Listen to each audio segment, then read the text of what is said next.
ingat betul bermain dengan teman-teman, bermain layang-layangan, bermain gasing, bermain air dan sebagainya. Hari ini usia itu telah berubah. Mimpi itu, bayangan itu masih ada saat ini. Tetapi hari ini kita sudah berubah menjadi orang yang dewasa, bahkan sudah mempunyai anak dan istri. Itu juga akan menjadi pelajaran bagi kita. Apakah itu sudah menjadi muhasabah diri kita? Sekarang kita perhatikan diri. Mungkin adik-adik semuanya melihat, merasakan. Kemarin baru SD, sekarang sudah SMA, SMP. Sebentar lagi akan memasuki masa SMA dan seterusnya. Waktu itu hanya sebentar. Dan itu semuanya akan kita pertanggungjawabkan di hadapan Allah Subhanahu wa taala. Oleh karena itu, lihat diri kita masing-masing. Seberapa pantaskah kita untuk menghambakan diri kepada Allah Subhanahu wa taala? Lihat diri kita. Salawat dan salam kepada junjungan alam Nabi besar Muhammad sallallahu alaihi wasallam. Allahumma shalli ala Muhammad wa ala ali Muhammad. Pada keluarganya, pada sahabatnya, pada seluruh umatnya yang senantiasa mengikuti ajaran dan sunnah yang diangkat oleh Rasulullah SAW. Kita berharap yaumil akhir nanti, di mana tiada lagi naungan kecuali naungan Allah dan Rasulnya, pertolongan Rasulullah SAW. Manusia sudah sibuk dengan urusannya masing-masing. Ada satu manusia yang sibuk mengurusi umatnya. Ada satu manusia yang mengurusi umatnya. Yang lain jangankan mikirkan anaknya, jangankan mikirkan suaminya, jangan mikirkan keluarganya, memikirkan dirinya sendiri pun dia khawatir atas keselamatannya. Tapi ada manusia yang diciptakan oleh Allah Subhanahu wa taala untuk kita umat manusia yang nanti di akhirat, kalau dalam hadis itu diriwayatkan panjang sekali bagaimana Rasulullah SAW di padang mahsyar di saat manusia dikumpulkan oleh Allah Subhanahu wa taala dari Nabi Adam sampai nanti manusia akhir zaman, dikumpulkan di padang mahsyar dan sibuk dengan kondisi, mohon maaf, tidak berpakaian, tidak berbusana, sibuk dengan mengurus diri masing-masing. Pada saat itu semua manusia diletakkan di padang mahsyar hanya sebentar, hanya 70 tahun diriwayatkan dalam kisah itu. Manusia diletakkan di padang mahsyar itu sebentar, 70 tahun saja. Tapi perbandingannya kehidupan di padang mahsyar atau di akhirat itu satu hari itu kehidupan di dunia, kehidupan di akhirat itu berbanding dengan 1000 tahun kehidupan di dunia. Kita di akhirat padang mahsyar itu sekitar 70 tahun. Dikisahkan 70 tahun manusia di padang mahsyar itu dibiarkan saja oleh Allah Subhanahu wa taala, tidak diapa-apain. Antum kira-kira bayangkan saja, kita diletakkan di padang atau di halaman sekolah itu, diletakkan dalam kondisi yang panas, begitu panas, dibiarkan saja, tidak diapa-apain, nggak ditanya, tidak diminta, tidak boleh. Di apa tidak, hanya dibiarkan saja, hanya diam saja. Dan perhatikan, pada saat itu manusia dengan sibuk, ya Allah, dengan apa agar segera pada masa ini segerakan, agar minta disegerakan pada masa ini. Maka pada saat itu manusia berbondong-bondong meminta pertolongan kepada siapa saja yang bisa menolongnya. Tapi tidak ada satupun manusia yang kita dapat menolongnya. Datang kepada Nabi Adam alaihissalam, ya wahai Nabi Adam, engkau adalah bapak kami, tolonglah kami, minta syafaat kepada kami, mintalah kepada Allah Subhanahu wa taala agar pada masyarakat ini disegerakan, ya Allah. Kami tidak sanggup lagi berada di pada masyarakat ini. Tapi apa jawab Nabi Adam alaihissalam? Tidak, bukan aku tidak sanggup, karena aku pun berdosa di hadapan Allah Subhanahu wa taala, dan aku akan mendapatkan juga balasan apa yang aku lakukan di hadapan Allah Subhanahu wa taala. Aku malu di hadapan Allah Subhanahu wa taala karena melakukan dosa. Itu jawab Nabi Adam alaihissalam. Datanglah manusia kembali kepada Nabi Ibrahim alaihissalam. Wahai Nabi Ibrahim, mintalah pertolongan kepada Allah, berikanlah syafaat kepada kami, segerakanlah pada masyarakat ini. Kami tidak sanggup berada di pada masyarakat ini. Tapi apa jawab Nabi Ibrahim alaihissalam? Tidak, bukan aku memberikan syafaat, aku tidak sanggup. Aku pun berdosa bersalah di hadapan Allah Subhanahu wa taala, dan aku akan minta pertanggungjawab, diminta oleh Allah Subhanahu wa taala untuk pertanggungjawaban atas apa yang aku lakukan. Maka pada saat itu manusia kembali berbondong-bondong menghadap kepada Nabi Isa alaihissalam. Wahai Nabi Isa, mintalah kepada Allah agar pada masyarakat ini disegerakan. Apa jawab Nabi Isa? Bukan, tidak. Aku tidak akan memberikan syafaat, tidak bisa memberikan syafaat. Datanglah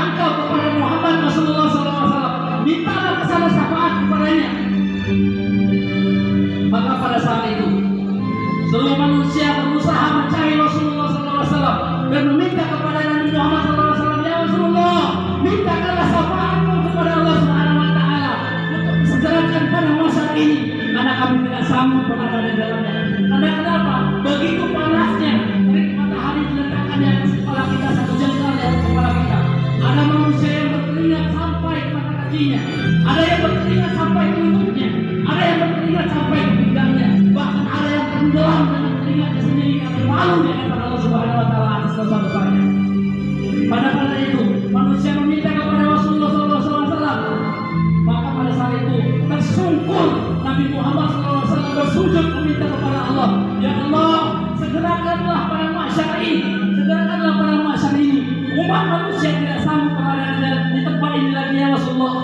Maka pada saat itu dengan Allah Subhanahu Wa Taala memerintahkan malaikat untuk bertanya kepada Rasulullah apa yang diinginkan oleh Rasulullah SAW.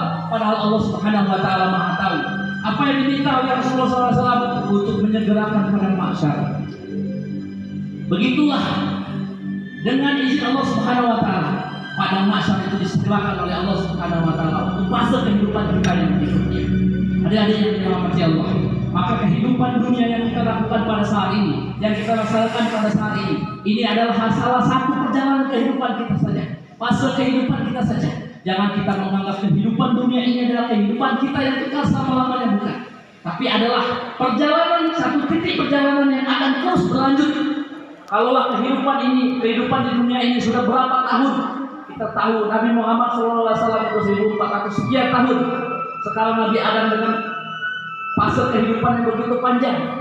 Apakah dengan kehidupan kita yang hanya sebentar saja ini kita menyia-nyiakannya? Oleh karena itu, rasa cinta kita kepada Rasulullah SAW di momentum Maulid Nabi Muhammad SAW ini jangan hanya saja sebagai untuk ritual kita saja, hanya sebagai aktivitas rutinitas kita saja, tetapi kita harus mengambil pelajaran dari Rasulullah SAW. Atau kita melihat kehidupan Rasulullah SAW, tidak ada lagi tiada bukan dalam kehidupan Rasulullah SAW. Jadi pikirkannya kita adalah umatnya Nabi Muhammad SAW. Kita yang dipikirkan. Kalau antum semuanya mengatakan cinta kepada Rasulullah, angkat tangannya. Angkat tangannya. Yang merasa cinta kepada Nabi Muhammad SAW, angkat tangannya. Angkat tangannya. Angkat tangannya. Yang mengangkat tangan dengan tulus, saya mengharapkan kelak di akhirat akan berjumpa dengan Rasulullah SAW. Di hatinya ada rasa cinta kepada Rasulullah SAW, dan insya Allah kelak di akhirat dibangkitkan oleh Allah Subhanahu Wa Taala dan alam kuburnya akan bersama Rasulullah SAW.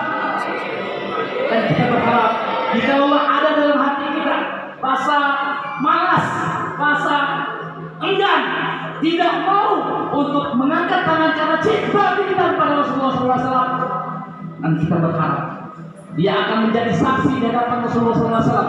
Kalau Rasulullah SAW tidak akan memalingkan wajahnya untuk melihat sedikit pun wajahnya di akhirat kelak.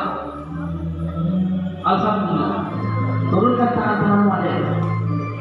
Kalau engkau mengangkat tangan itu sungguh-sungguh, maka pastikanlah itu sesuai juga dengan apa yang engkau siapkan, apa yang engkau perbuat, apa yang engkau akan lakukan atas bentuk rasa cinta engkau kepada Rasulullah SAW. Maka ada beberapa hal yang harus kita lakukan di saat kita menyatakan cinta kita kepada Rasulullah SAW, rasa cinta dan kasih sayang kita kepada Rasulullah SAW. Yang pertama yang harus kita tanamkan dalam diri kita, jika kita mengatakan diri kita cinta kepada Rasulullah SAW, maka kita berusaha untuk mengenali Rasulullah SAW. Bukankah orang yang mencintai itu akan berusaha sekuat tenaganya untuk melihat, untuk mengenal, untuk mengetahui orang yang mencintainya? Mohon maaf ada yang dirahmati Allah.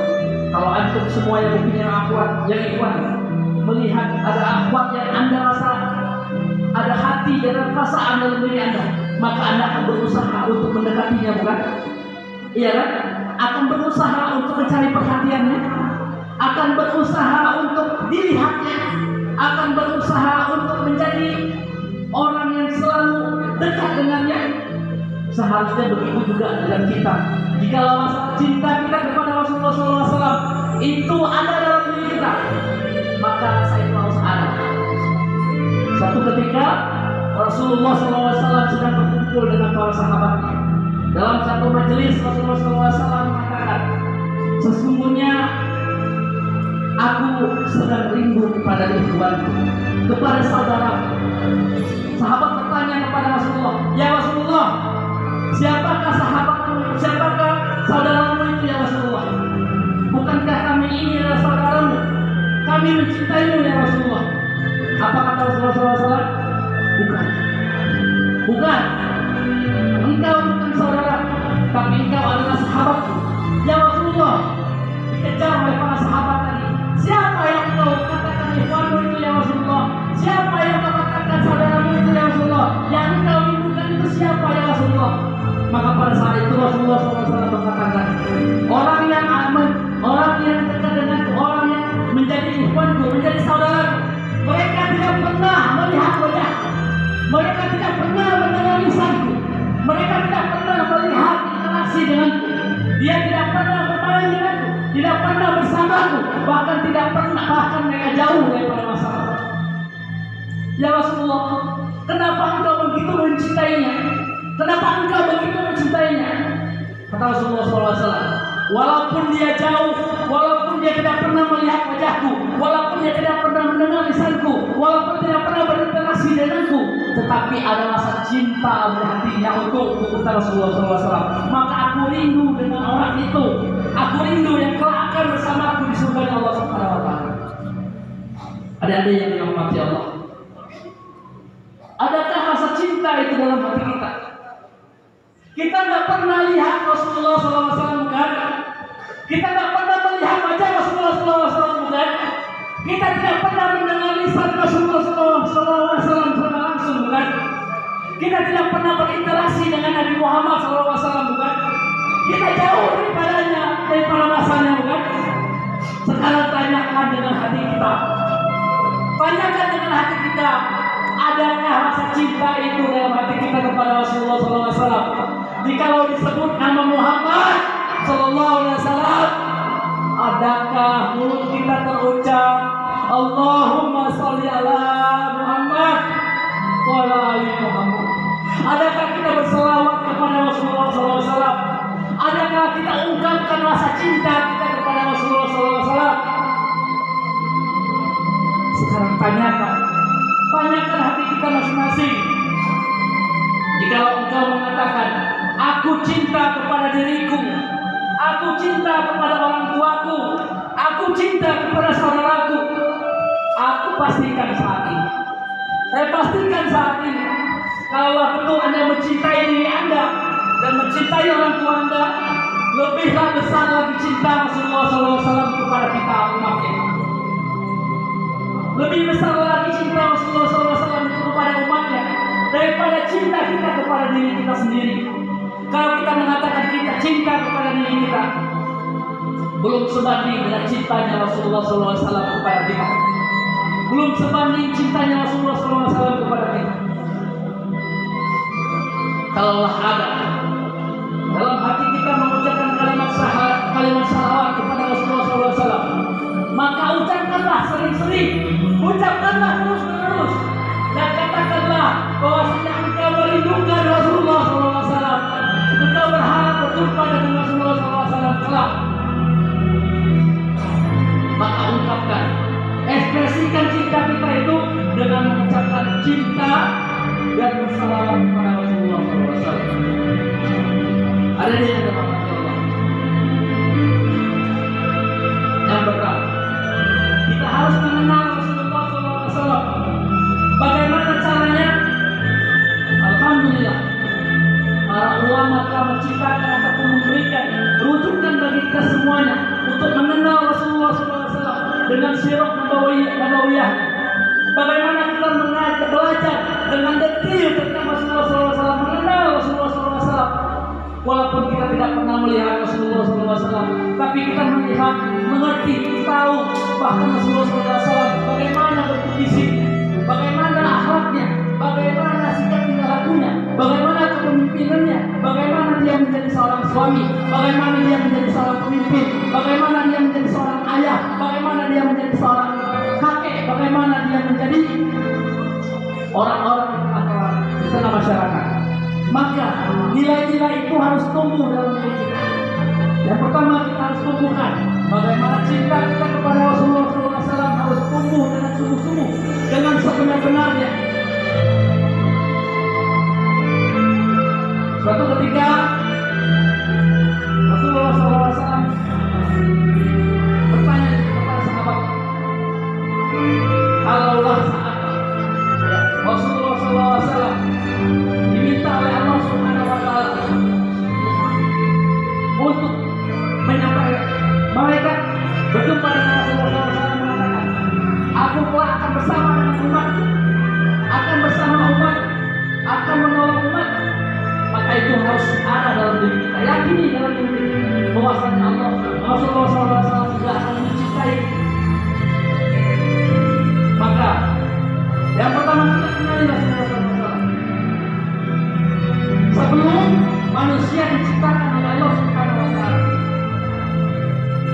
malaikat Nabi Adam alaihissalam telah mengabarkan bahwasanya kelak akan turun seorang Rasul yang akan memimpin umat manusia. Nabi Ibrahim alaihissalam juga mengatakan demikian di saat Nabi Ibrahim alaihissalam akan membangun Ka'bah bersama anaknya Ismail. Pada saat itu Nabi Ibrahim berdoa kepada Allah, ya Allah, jadikanlah tempat ini nanti lahir seorang pemimpin untuk seluruh umat manusia yang dia lahir dari tempat ini. Itu dikabarkan oleh Allah Subhanahu wa Ta'ala dalam Quran melalui Nabi Ibrahim alaihissalam. Kita bertanya, di saat setelah Nabi, tidak ada Nabi yang lahir di Mekah kecuali Nabi Muhammad SAW. Semuanya lahir saat Nabi, semuanya lahir di tempat lain kecuali Nabi Muhammad SAW yang lahir pertama. Pada saat itu juga dikabarkan oleh Nabi Isa alaihissalam, nanti akan datang seorang pemimpin menggantikan kabar gembira yang diberikan adalah yang bernama Ahmad. Nabi Muhammad SAW orangnya belum ada, tetapi namanya sudah masyhur di kalangan orang-orang soleh. Oleh sebab itu, kecintaan kita kepada Rasulullah SAW ini harus tumbuh dengan sebenar-benarnya, dengan senantiasa belajar mengenal Rasulullah SAW, mengambil pelajaran dari sirah nabawiyah, dari sikap tingkah laku Rasulullah SAW. Kalaulah kita mengatakan cintanya Rasulullah SAW kepada kita, di saat Rasulullah SAW akan wafat, Allah Subhanahu wa Ta'ala akan mencabut nyawa Rasulullah SAW. Silakan. Ya, saya keluar atau Anda yang keluar? Kita seperti dari awal. Ayo, siapa namanya? Siapa namanya? Hafiz. Ya, saya keluar atau Anda yang keluar? Pilihan saja. Saya yang keluar atau Anda yang keluar? Ya, siapa? Tadi ikut dari awal kan? Ikut dari awal. Sepakat kita kan? Kita sepakat kan? Oke? Saya yang keluar atau Anda yang keluar? Siapa? Gimana? Keraskan suaranya. Tidak ada pilihan itu, pilihan cuma dua. Saya yang keluar atau Anda yang keluar? Karena kita sudah sepakat dari awal. Oke? Oke kan? Oke? Ya, silakan.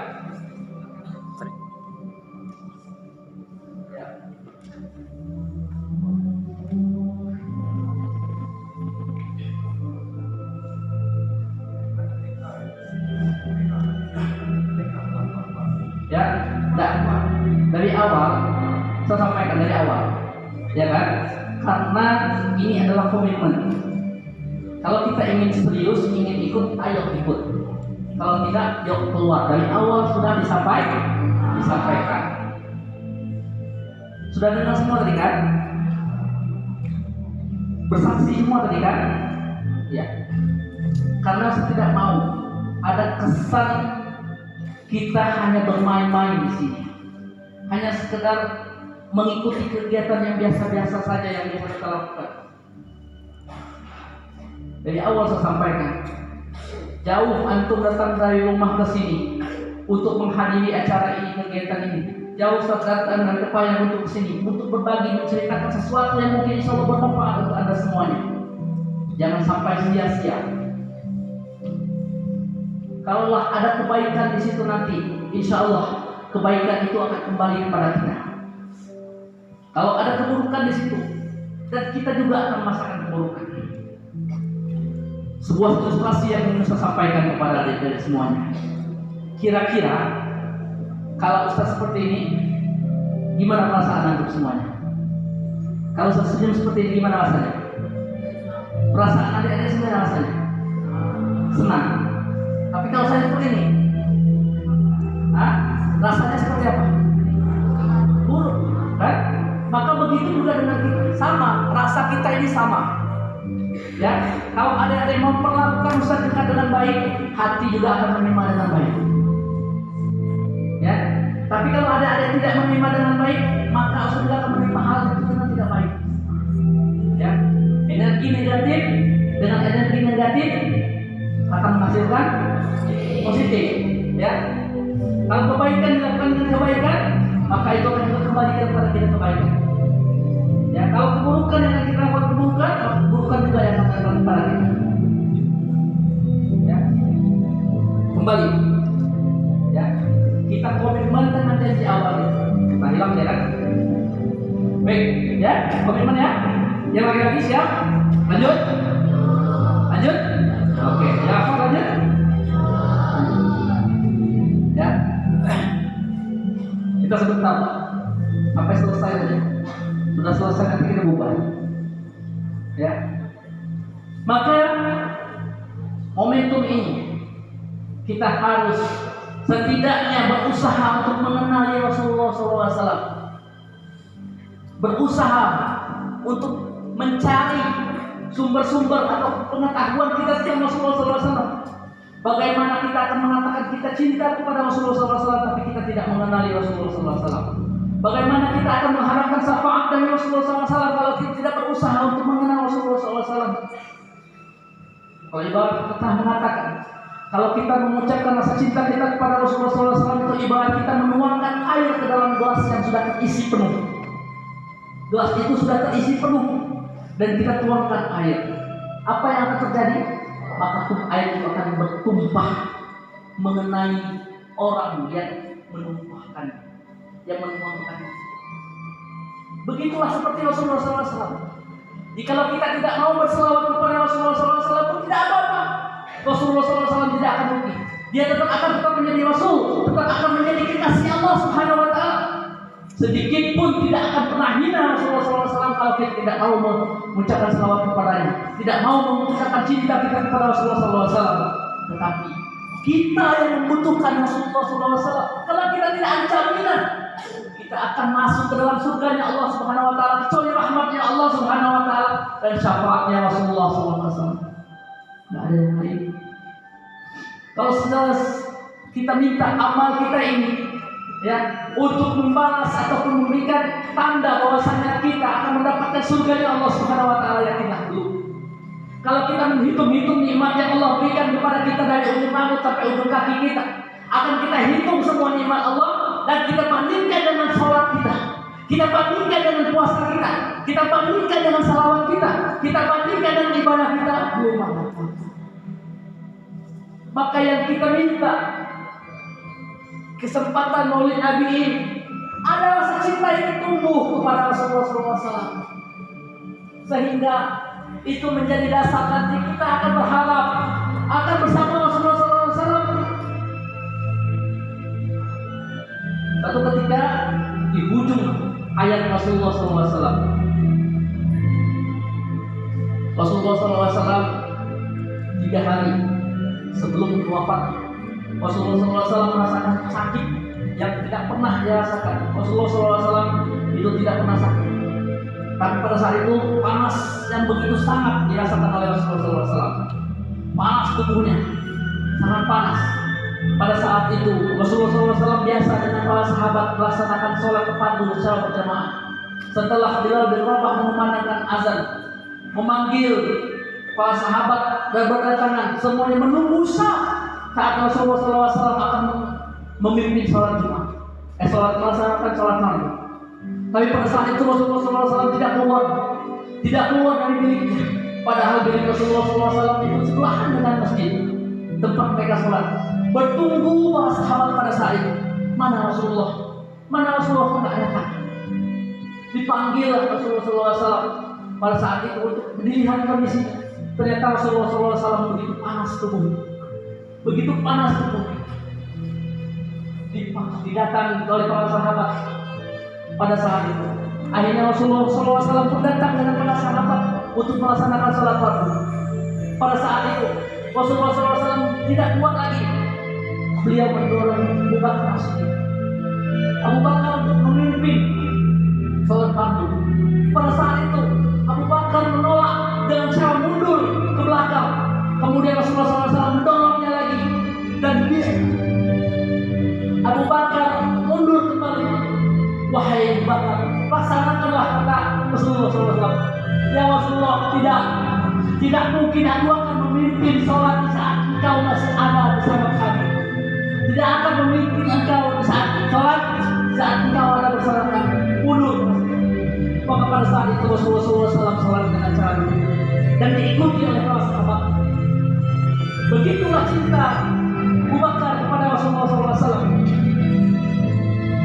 Rasulullah SAW akhirnya dibawa kembali ke biliknya dengan dalam hadis itu Rasulullah SAW itu dipapah oleh dua sahabat sampai Rasulullah SAW menyampaikan khutbah pesan terakhir di hadapan para sahabat. Pada saat itu Rasulullah SAW mengatakan bahwasanya telah sempurna agama ini. Maka jikalau ada yang merasa terzalimi olehku, katakanlah, maka aku akan membalas. Aku siap untuk dibalas. Ada salah satu sahabat mengangkat tangannya. Aku yang pernah dizalimi engkau ya Rasulullah. Sahabat itu memandang Rasulullah SAW, kemudian mendekati Rasulullah SAW. Wahai Tuhan, apa yang telah aku zalimi untukmu? Ya Rasulullah, waktu perang cambukmu pernah mengenal tubuhku. Maka aku ingin membalasmu ya Rasulullah. Maka pada saat itu Rasulullah mengatakan, silakan cambuk saya. Jangan jadi ini beban untuk saya di hadapan Allah Subhanahu wa taala. Ya Rasulullah, waktu itu aku tidak mengenakan baju ya Rasulullah. Aku tidak mengenakan baju. Aku ingin kau membuka baju dan aku akan membalasnya. Maka dibuka baju itu. Setelah dibuka baju itu, apa yang dilakukan oleh sahabat? Maka dia peluk Rasulullah SAW. Ya Rasulullah, izinkanlah kulit yang hina ini bersentuhan dengan kulit mulia ya Rasulullah. Pada saat itu para sahabat menangis di hadapan Rasulullah SAW. Begitu cintanya kepada Rasulullah SAW. Dan ketika Rasulullah SAW dibawa kembali ke kamar, ke bilik, di situ ada istrinya Aisyah, ada anaknya Fatimah, ada sepupunya, bahkan anak menantunya Ali bin Abi Thalib. Pada saat itu Rasulullah SAW berkata kepada Fatimah, anaknya, wahai anak, aku ingin istirahat. Biarlah aku beristirahat di sini.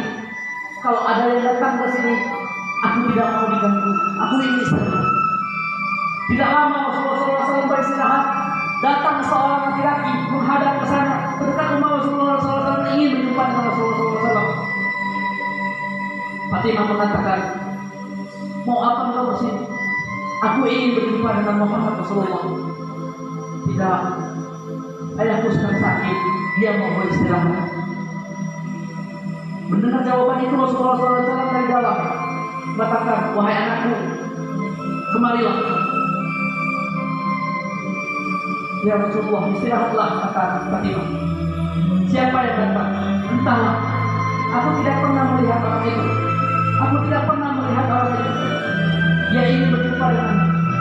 Silakanlah dia masuk. Persilakanlah dia masuk, kata Rasulullah SAW. Ya Rasulullah, tapi kau memesankan untuk tidak mengganggu beristirahat. Biarlah dia masuk. Masuklah orang itu.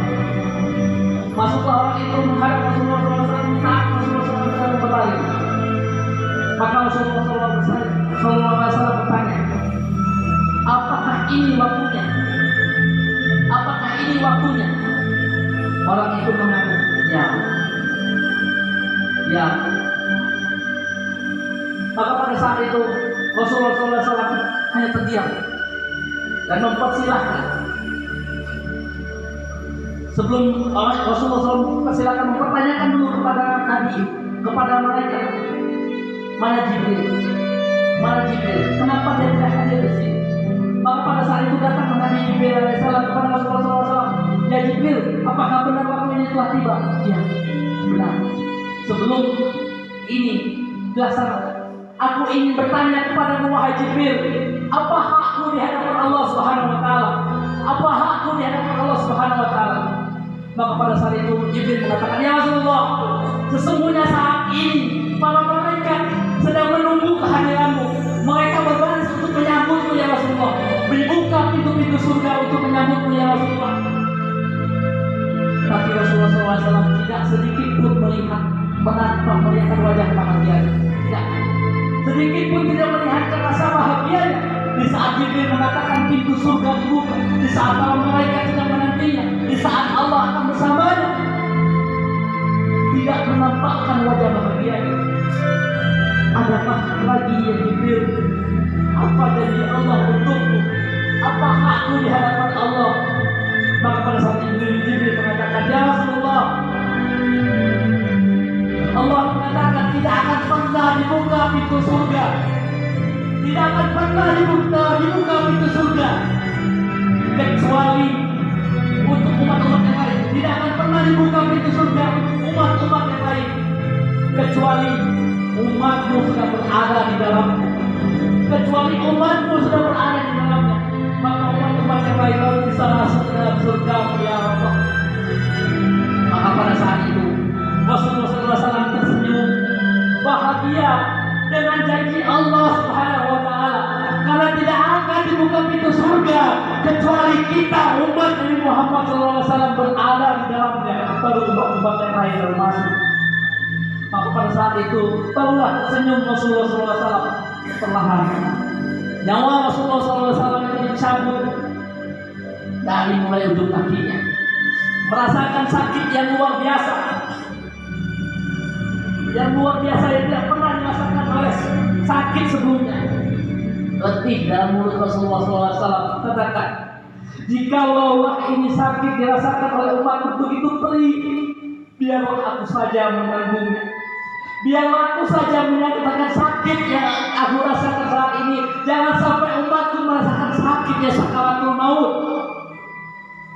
Bayangkan teman-teman semua, di akhir hayatnya, di ujung hidupnya, di saat dia dengan kesusahan, di saat mengalami sakaratul maut, dia yang dipikirkan sakit yang dirasakan ini seandainya dirasakan juga umatku. Jangan, biar aku saja menanggungnya, biar aku saja merasakan sakit ini, jangan umatku. Baik, nyawa itu terus ditarik oleh malaikat sakaratul maut sampai ke kerongkongan Rasulullah SAW. Dan kalimat apa yang keluar dari lisan Rasulullah SAW yang mulia itu di akhir hayatnya, padahal di situ ada istrinya, ada anaknya, ada sahabatnya dan saudaranya, tapi yang keluar dari lisan mulut Rasulullah SAW, umat, umat, umat, umatku, umatku, umatku. Adakah kita sanggup mengatakan di saat kita sakaratul maut nanti orang yang kita cintai, kalaulah tidak begitu cinta beliau kepada kita umatnya, tidak mungkin ucapan itu keluar dari lisannya di saat dia merasakan kesulitan yang begitu berat dan begitu susah. Kalaulah tidak ada cinta itu di dalam dirinya, tidak akan terucap dari lisan Rasulullah SAW itu umatnya, umatnya.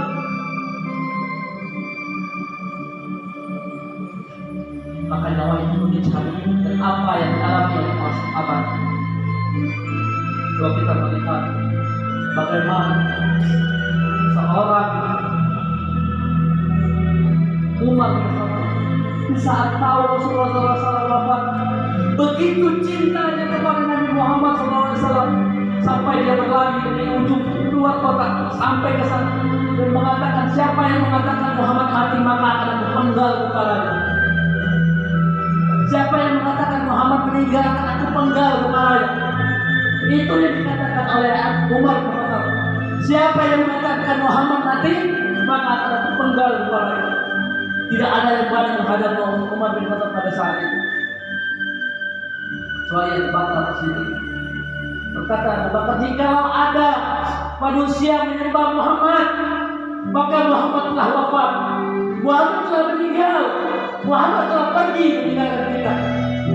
Tetapi jikalau ada orang yang menyembah Tuhannya Muhammad, maka sesungguhnya Allah Subhanahu wa Ta'ala Maha Hidup dan tidak akan pernah mati. Maka peserta Umar bin Khattab pada saat itu tersungkur, dia melepaskan pedangnya sambil menangis bahwasanya Rasulullah SAW telah meninggalkannya. Begitu besar cintanya kepada Rasulullah SAW. Kalau kita melihat juga sahabat yang lain, Bilal bin Rabah, seorang muda hitam, legam, yang mungkin pada saat itu tidak ada nilainya di hadapan orang-orang Quraisy. Di saat Rasulullah SAW wafat, dia meminta kepada Abu Bakar pada saat itu menjadi khalifah untuk pergi meninggalkan kota Madinah, untuk pergi meninggalkan kota Madinah, bukan karena dia tidak ingin di kota itu, bukan tidak ingin dia mengingat Rasulullah SAW, tetapi dia tidak sanggup. Setiap sudut kota Madinah yang dia bayangkan adalah wajah Rasulullah SAW. Setiap sudut kota Madinah, Masjid Nabawi yang terbayang di wajahnya adalah Rasulullah SAW. Maka sahabat itu minta izin meninggalkan kota Madinah karena tidak sanggup menahan cintanya kepada Rasulullah SAW. Berapa tahun kemudian dia diminta oleh Umar bin Khattab saat menjadi khalifah untuk datang kembali ke kota Madinah untuk mengumandangkan azan. Pada saat itu Bilal bin Rabah berusaha untuk mengumandangkan azan. Di saat Bilal mengumandangkan azan, serentak orang masyarakat Madinah merasakan seolah-olah Rasulullah SAW kembali hidup, ada dan akan melaksanakan sholat berjamaah bersamanya. Di saat kalimat terdengar, Bilal bin Rabah mengucapkan Allahumma sholli ala Muhammad wa ala ali Muhammad. Tidak ada. Terdiam, semuanya menangis karena kecintaannya kepada Rasulullah SAW. Adik-adik sahabat yang dirahmati Allah, semoga dengan cinta dan kasih sayang Rasulullah SAW kita akan mendapatkan syafaatnya kelak, akan merasakan nikmatnya telaga Rasulullah SAW, telaga kausarnya Rasulullah SAW, akan kita hirup air itu dan kita berharap dengan menghirup air itu hilang dahaga kita selama-lamanya. Momentum Maulid Nabi ini, mari sama-sama kita berusaha untuk merasakan kenikmatan cinta kita kepada Rasulullah SAW, kerinduan kita kepada Rasulullah SAW. Kita lihat sekarang banyak sekali orang-orang yang berusaha untuk membenci, bahkan menghina Rasulullah SAW. Kita lihat ada orang yang membuat karikatur Nabi Muhammad dengan sebuah pedang dan bom sebagainya. Kita lihat orang yang menghina Rasulullah SAW. Sekarang tanyakan dalam hati kita, apakah ada kepedihan, rasa sakit hati, rasa benci dengan orang yang melakukan Rasulullah SAW seperti itu kepada Rasulullah SAW? Maka sebab itu, tumbuhkan rasa cinta kita kepada Rasulullah. Ambillah keteladanan Rasulullah SAW. Bagaimana kejujuran Rasulullah SAW, bagaimana kepemimpinan Rasulullah SAW, bagaimana rasa cinta Rasulullah SAW kepada sahabatnya, kepada umatnya, bahkan kepada kita. yang tidak pernah berjumpa dengan Rasulullah SAW. Mari momentum ini juga kita mengajak kepada Allah Subhanahu wa taala. Kita berharap kelak yaumil akhir di saat Rasulullah SAW menyambut umatnya satu persatu bersamanya menghadap Allah Subhanahu wa taala.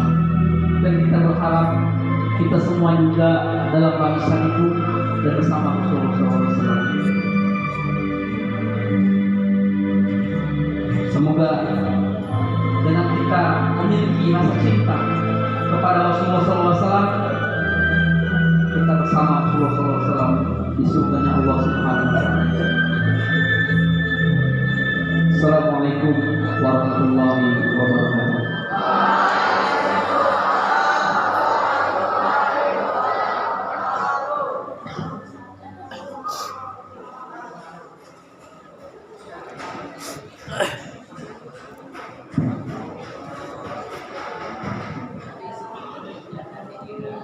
Terima kasih pada Ustaz Eko Adi Saputra AMD.